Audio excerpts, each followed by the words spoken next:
and welcome to another edition of Let's Talk ETC. Today I have Anthony Lusardi, our friend and ETC expert who keeps us updated on the latest news. So welcome as always, Anthony. Hey, Christian. Thanks for having me. So I know you said that we had a lot to cover today, so that there's a lot of news, and people have appreciated your monthly updates. I know because they tell me. So yes, so go ahead and enlighten us. What do you have? Awesome. Okay. The first few things are things that the ETC Cooperative has worked on, and then I have some other things from the more broader community. Uh-huh. And so our first big thing was actually that ETC's data now is on Google BigQuery. And so what that means is that sometimes ETC data and really any Ethereum-based blockchain's data can be a little hard to query at times. You've got to make API calls and they're slow. And then sometimes your API calls don't give you that same flexibility that a query language would. So now that they're on Google BigQuery, anybody can go, and it's updated daily right now, and query the ETC blockchain in regular old SQL. So it's really powerful stuff. Yaz Corey, who works with us, was responsible for working with some people at Google to get that up there, and now he's also been publishing some articles and is going to publish some more diving into ETC's data and what goes on the ETC blockchain, because a lot of people are interested in that. Right. Can you enlighten people what exactly Google's BigQuery is? Is it just anybody could put data there and they'll let you host it, or what exactly is it? Yeah, so if you pay for BigQuery, anybody can put data there. But Google wanted to include us in their public blockchain data set. And so the advantage there when it's public data is that anybody can get access to it and look at it. And it already exists and it already auto updates and all of that. So all you've got to do is set up a BigQuery account. Okay. I think they charge for BigQuery, but I think like the first $300 or so of queries they give you for free. So like you get a substantial amount of search capabilities, a substantial amount of queries before you even hit that limit. I mean, okay. I know I haven't hit that limit yet.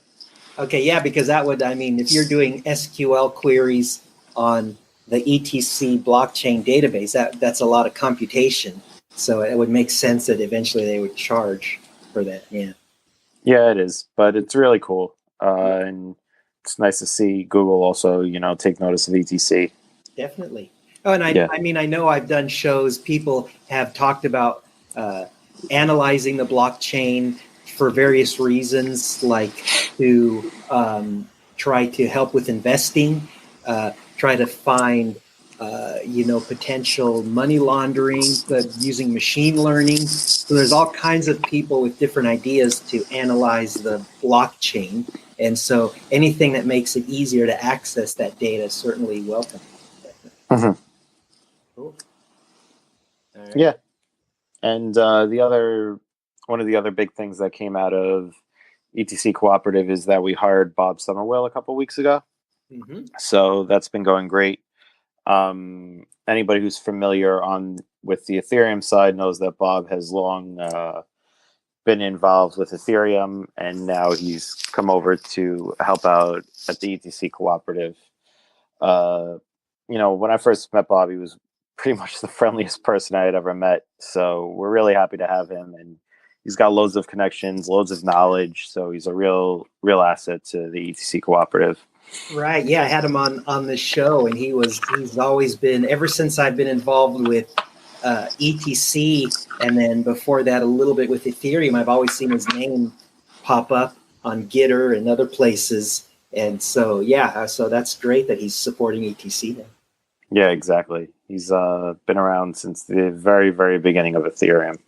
Yeah, and some people maybe think that everybody involved with the Ethereum Foundation is hostile to ETC. So it's nice to hear about people there from the beginning that are friendly and sympathetic to ETC.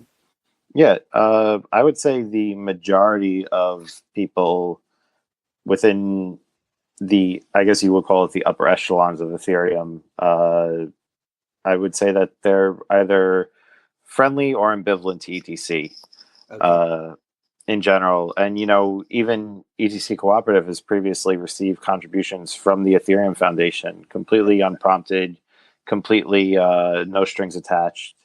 So, yeah, to think that like we dislike each other is completely wrong. But there were some people who were upset that Bob had come to the ETC side, and they said some very mean things, and they seemed to think that they had the authority to, one, judge people's morals, and two, tell people where they should and should not be able to work or spend their time or do what they want. And I think that's one thing that that community needs to face in the long term is like, do you want people like that? Do you want people who are going to tell you what you can and can't do and what is morally not right or not correct? Right. Because that's kind of ridiculous, especially when you're working on a cryptocurrency that has always held at its core the sovereignty of each and every person using it. But yeah, I really hope that I don't want to see anybody leave, but I really hope that people can really reflect on that and evaluate their misconceptions and change their minds, because otherwise it's just a very toxic way to be, and it's unfortunate. Right. And then speaking of the attitude of the Ethereum Foundation, your opinion is substantiated, right, from the fact that you've gone to a lot of conferences. You even presented on ETC at an Ethereum conference, I remember you saying. Mm-hmm. So you've been interacting with both communities, and so you know what you're talking about. Yeah, exactly. At least I think I know what I'm talking about. But yeah, I mean, I know a good deal of people on the Ethereum side, and most of them are completely fine with ETC. Okay. Yeah. Good. All right. So what else you got for us? Let's see. We've also at the ETC Cooperative, we had started funding a few months back the Project Gorley/Kadi networks, and the ETC Kadi network went live a couple weeks ago. We have an issue right now. We're trying to track it down, so the network's not very stable yet. This is still both on the Gorley and Kadi side, very early stuff, but yeah, it's up and it works, somewhat, and that's great in software. And give it another year or so, and it'll work well. But yeah. Now, for the people that don't know, can you describe what the purpose of those initiatives are? Yeah. So on Ethereum and ETC, it's kind of hard to use testnets. In particular, at best, every testnet that's proof of authority works just on one client. And this was a way to get proof of authority networks working across all clients. So this way people have a much easier time testing their contracts across clients, and just multiple people... I have to stop you there. So people probably have heard of proof of work and maybe even a little bit have heard of proof of stake. But can you enlighten the listeners what proof of authority? Yeah. Proof of authority is just an easy way to do testnets or maybe side chains. It's basically a certain number of computers say we're in charge of the network, and they make the blocks and they include transactions in them. So it's not a trustless thing. It's more suited to either testnets or some sort of trusted side chain. Right, or private blockchain. Okay. Yeah. So people refer to that as proof of authority when somebody has God powers to add blocks. Yeah, basically. Okay. And yeah, so that's going well. Gave a small talk about it and about our motivations remotely at GorleyCon. I wasn't able to attend, unfortunately, and it was well received. Everybody liked it, and yeah, we may have some more things to do with ETH Berlin in the future too. So okay, looking forward to that. hopefully it pans out. Good. All right. And what else? So much else. Yaz and I were at the Atlanta Blockchain Conference last weekend, and that went great. For those that don't know, the Atlanta Blockchain Conference is a very general blockchain event. It's completely, what's the word? It's run at break-even cost. It's not profit motivated. Nobody with an ICO sales pitch is allowed to attend or sponsor that type of thing. And politically, it probably leans more towards the conservative types of blockchains than the more liberal types. But, and I mean that in the most broadest sense. I don't mean that in the actual way that U.S. political parties work out. But it was great. It was a good experience. I gave a talk about how Bitcoin is kind of helped by altcoins, or can be, and how altcoins have basically become part of the onboarding process for cryptocurrencies. And Yaz and I, on the second day, were on a panel about ETH versus ETC. And because, of course, you are, anytime you mention anything ETC, it gets compared to ETH no matter what. Nobody compares this to Tron, though. Nobody goes ETC versus Tron, even though both are Ethereum-based blockchains. But anyway, yeah, we gave that talk. It went really well. I think we really had a good message for the crowd, and that was kind of evidenced in that they had a little poll at the start that was kind of evenly split between ETC and ETH. Like which one did the audience members prefer? And then as the talk went on, it got more and more towards ETC. So I think we made a really good case for the things that ETC stands for.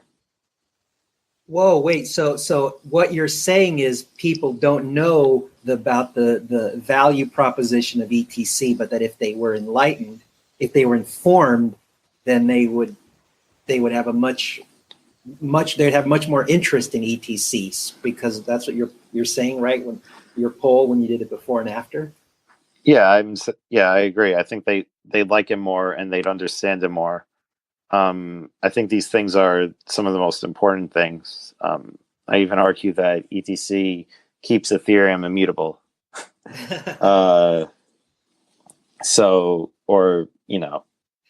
Keeps it remaining immutable. Right. So then it's so blockchains and ETC, among other chains, have a marketing need, right? So if people need to know more about our chain and blockchains in general, and then if they did, they would get more support. All right. So that's when exactly. You're going to conferences, and when you give talks, it's well received. So that's comforting. Good to know. Yeah, it is. And yeah, I'm happy with it. Now, I have to say I'm kind of jealous, because I'm thankful that this podcast helps me to stay on top of, latest happenings with blockchain technology. But if you're going to these conferences and interacting with all the presenters and the Ethereum Foundation, and I just think you're probably even more on top of what's happening and meeting with all kinds of interesting people. Yeah, it's fun. Even the people who are quote unquote on the Ethereum side on the panel we were on, I was out drinking with them the night before. And we were chatting a lot and just getting along. And then we even met up when we got back into New York. So right. Yeah, it's nice meeting these people. There were a lot of accomplished people on that panel, so it was nice to be part of it. Yeah, and then if the conference gives away free beer, that's even better. Yeah, free beer and free liquor, so I got to enjoy my gin and tonics. Yeah. So, yeah, in the same vein of conferences, the ETC Summit, we're nearly finalized, so we'll have the dates and location announced soon. Location is going to be Vancouver, but we'll have the dates announced soon. Okay. Yeah. So everybody in America will still need to get a passport to go to the ETC conference. Do you need a passport to go to Canada? Or do you just need one of those enhanced driver's licenses? Oh, gosh. No, yeah, I just assumed. Yeah, now I don't know. I have to look that up. Yeah, I don't know for sure. Maybe you can get away with not having a passport. You probably just need a passport to get back into the U.S. Okay. I have no idea though. Yeah, we don't want to get anybody in trouble, get them stuck in Vancouver, and they can't get back to their home. Yeah, I know. Well, I would definitely bring your passport if you're coming to the summit, and I definitely suggest it because there's quite a lot of great talks that happen at the ETC summit, and there's you're gonna find people who truly believe in what they're saying and what they're doing, because it's not easy to be part of ETC. It's far easier to be part of ETH or Bitcoin in general, because you have a larger community there. But you'd be surprised how much people believe in ETC, and also how much ETC has grown over the past few years. Right. Yeah, no, having gone to the first ETC summit, I can vouch for the fact that it's very informative, very inspiring, and you get to meet all the true believers in person, which is just awesome. Yeah, it's fun. Yeah. Good. And let's see. So ETC Labs Core published their roadmap recently. So that was good. They've got a lot of things coming out, from speeding up the EVM, which is how ETC computes its smart contracts for anybody listening, kind of the engine that makes it work. Right. They're working on a bunch of developer tools to make development much easier, and they've got quite a lot of stuff. So I would just type into Google, ETC Labs Core Roadmap, check it out. They've become they have a lot of stuff they're offering, which I'm very thankful for. I've had people on the show that are starting businesses developing ETC applications, and I'm going to have more in the near future. And then they're also working, like you said, on infrastructure. And so, that's just all great stuff. Yeah, absolutely. Who have you had on the show, by the way? I know you have had some. I just haven't been able to keep up. And I actually want to know more about these projects, and I just haven't been able to keep up. Yeah, so the last one was Prizen, I believe is how they pronounce it. It's they were doing an investing, using machine learning and making it really easy for people to invest in cryptocurrency. And I had another one. The name escapes me right now, but I'm going to have other ones also in the near future. Awesome. That sounds great. Yeah. Yeah.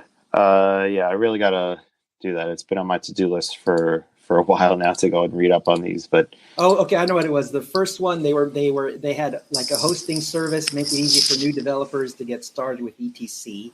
And then they also wanted in the future to do Internet of Things. And then the last one actually had a token, an ERC20 token on ETH, but they were thinking of doing an ETC version later. So some people didn't like that. They didn't see why ETC Labs was supporting somebody that started on Ethereum and didn't quite get to ETC yet. But anyways, it was still, they had an interesting idea of making it easy for regular people to do cryptocurrency investing and use machine learning to help that. Interesting. Cool. And so the last thing that I had was Ethernode, which I think is actually part of the ETC Labs cohort. I know them personally. So that was the first one. They're the ones that were doing the hosting, and they wanted to get into Internet of Things. It was Ethernode, and then the last one was the machine learning investing that I was talking about. Yeah, exactly. So they on top of doing hosting, they're starting to put together a whole operating system for running nodes. So that's pretty cool. Obviously, it's really early stuff. It's in alpha, right. But it's really neat. I think it's great just because it helps make it easier for people to run full nodes, which is vitally important, that people be able to run their own full nodes and validate that whatever happened on the blockchain actually happened, rather than having to trust others. Yeah, and I remember Ethernode, they weren't just doing cloud services. They also were interested in hardware. they wanted you to be able to buy, right, a node, implementation of a node, like, it's like an IoT device, and be able to use that at home really easily. Yeah, exactly. Kind of like Casa nodes, but for ETC. Yeah. And yeah, that's mostly everything I had. That's probably not everything I have, but that's everything that I can recall from the past month. Okay, yes. Yeah. So all kinds of good stuff. I'm especially happy for ETC Labs. I know it's not easy and cheap to have so many developers and provide that much support. So that's the thing that I personally am most glad that you brought up. But then Ethernode, what they're doing, of course they're supported by ETC Labs. But then Bob coming on board. So yeah, all great stuff. Yeah. So did I forget to mention anything else, or is there anything else you want to add? No, I think I'm good on my end. Yes. Okay. Oh, also there was the notice of the alarm system if somebody tried to do a 51% or double spend attack. Mm-hmm. So that was another thing that people are incorporating and working on to notify when that is looking like it's happening faster. And so, so all kinds of activity. Yeah, exactly. I completely forgot about that one. But yeah, there's now somewhat of an alarm system, and I think they're still building out more of it. Right. All right. Well, thank you, as always, Anthony, for your updates, and I will see you next month. All right. Thanks, Christian. Have a great day. All right, bye. Bye.